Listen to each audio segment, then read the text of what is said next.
Hi friends, welcome back to our channel. ఈరోజు మనం వీడియోలో బాస్మతి రైస్తో కాకుండా నార్మల్ రైస్తో ఎగ్ బిర్యానీ ఎలా తయారు చేసుకోవాలో చూద్దాం. ఈ ఎగ్ బిర్యానీ చాలా సింపుల్ ప్రాసెస్లో చాలా టేస్టీగా చాలా తక్కువ సమయంలో చేసుకోవచ్చు. ఇప్పుడు ఆ ప్రాసెస్ ఏంటో చూద్దాం రండి. ఫస్ట్ మనం 4 ఎగ్స్ని తీసుకొని బాగా ఉడకబెట్టుకోవాలి. కొంచెం కల్లుప్పు వేసుకొని చూపించిన విధంగా ఉడకబెట్టుకోవాలి. తర్వాత 2 లేదా 3 పచ్చిమిర్చిని చూపించిన విధంగా సన్నగా కోసుకోవాలి. అలాగే 2 టమోటాలని ఇలా సన్న ముక్కలుగా కోసుకోవాలి.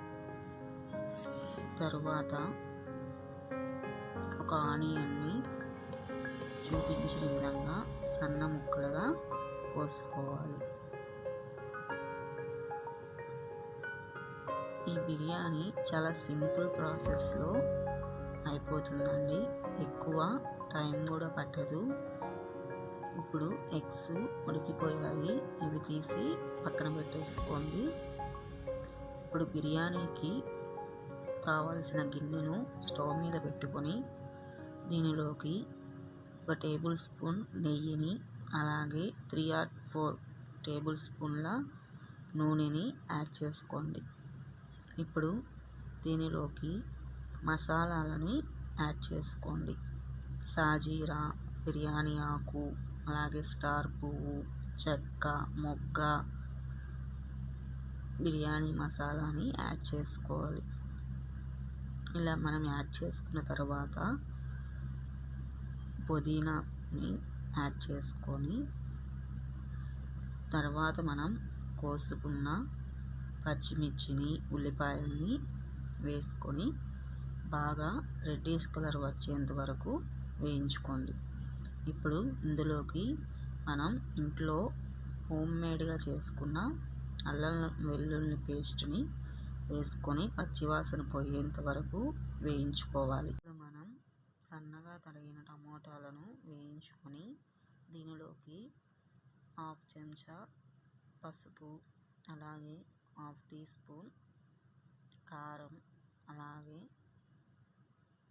1/2 టీ స్పూన్ ధనియాల పొడి, అలాగే తగినంత ఉప్పుని వేసుకొని బాగా కలుపుకోవాలి.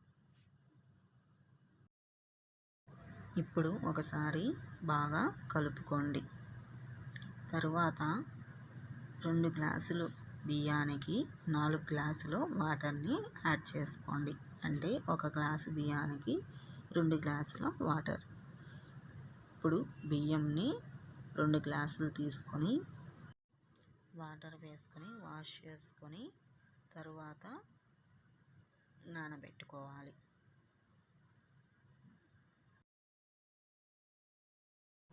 ఇప్పుడు మనం ఉడకబెట్టుకున్న గుడ్లు చల్లారిపోయిన తర్వాత వాటిని ఒలిచి పక్కన పెట్టుకోండి. ఇప్పుడు ఇలా వాటర్ అనేవి బాగా తెల్లిన తర్వాత మనం నానబెట్టుకున్న బియ్యాన్ని వడగట్టుకొని ఇందులో వేసుకోండి. ఇలా వేసుకున్న తర్వాత ఒకసారి కలుపుకొని మూత పెట్టేయండి.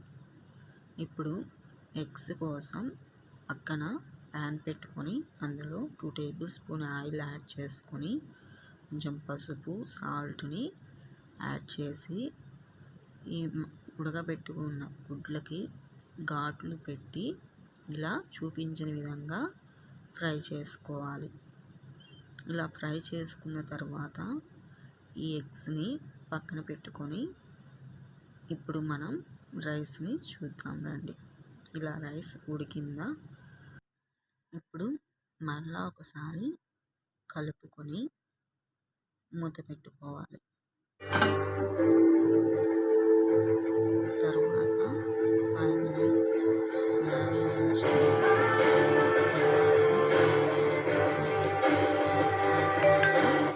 చాలా బాగా ఉడుకు ఉంటుంది. ఇలా ఉడికిన తర్వాత ఒకసారి మళ్ళీ కలుపుకొని ఇప్పుడు ఇందులోకి మనం ఫ్రై చేసుకున్న ఎగ్స్ని యాడ్ చేసుకోవాలి. ఇలా యాడ్ చేసుకున్న తర్వాత ఒక టేబుల్ స్పూన్ వరకు నెయ్యిని వేసుకొని దానిపైన కొత్తిమీర అలాగే పుదీనాను కూడా యాడ్ చేసుకోవాలి. ఇప్పుడు అడుగు అనేది మాడకుండా మనం ఇలా పెనుముని కింద పెట్టి దానిపైన ఈ బిర్యానీ గిన్నెని పెట్టేసి ప్లేట్ వేసి దానిపైన ఏదైనా బరువుని పెట్టేయండి. ఇలా లో ఫ్లేమ్లో 5 or 10 minutes ఉంచండి. తర్వాత మూత తీసి చూడండి. బిర్యానీ అనేది ఎంత మంచిగా కలర్ఫుల్గా ఉందో. మనం మామూలు రైస్తో ఈ ఎగ్ బిర్యానీ అయితే చేసామండి.